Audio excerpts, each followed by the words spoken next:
একজন না আমার কাছে টাকা ধার চেয়েছিল, বললাম এই মুহূর্তে আমার কাছে তো নেই, আমি দিতে পারবো না। বললো ইটস ওকে। তারপর থেকে আমাকে এড়িয়ে চলতে শুরু করলো সে।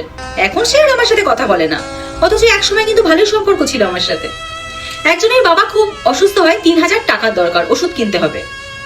টাকা ধার চেয়েছে, না করিনি, কারণ আমার কাছে ছিল। সঙ্গে সঙ্গে 3000 টাকা হাতে তুলে দিয়েছিলাম।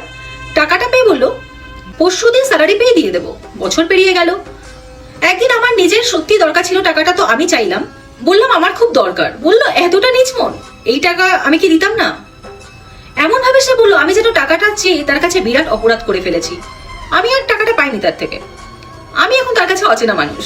এই তো সেদিন ফটোশুট করবে বলে আমার শখের ক্যামেরাটা কয়েকদিন জন্য চেয়ে বসলো একজন। শখের জিনিস, তাই দিতে রাজি হলাম না। ইনিয়ে বিনিয়ে সে আমাকে অনেক কথাই শুনিয়েছে এবং লাস্টে সে বলে গেল মানুষ খুব স্বার্থপর। তারপর থেকে আমি তার ফ্রেন্ড লিস্টেই নেই। খুব ভালো ভালো কথা বলতো একজন, আমি ভাবতাম আমার আপনজন। সেদিন ফোন করে বললো আমার পোস্টটা তোমার পেজ থেকে একটু শেয়ার করে দেবে। আমি বললাম চেষ্টা করব। তার পোস্টটা আমি শেয়ার করলাম না, পোস্ট আমার ঠিক ভালো লাগেনি বলে শেয়ার করিনি। সে আমার সাথে কথা বলাই বন্ধ করে দিল, সম্পর্কের সমীকরণ বদলে গেল। তারপর থেকে এখন আর তার সাথে আমার সম্পর্কটা নেই।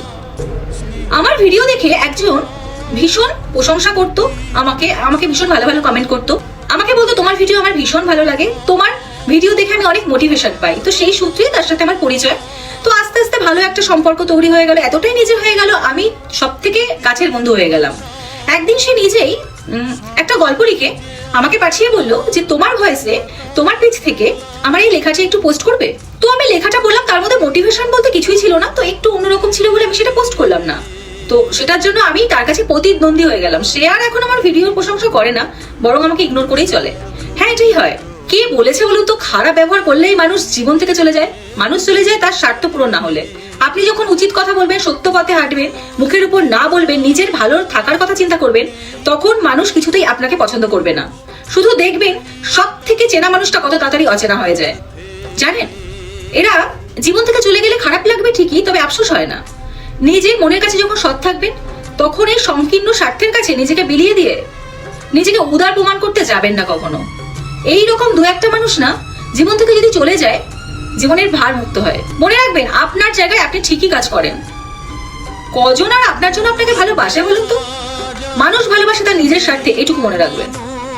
সবাই খুব ভালো থাকবেন। Take care.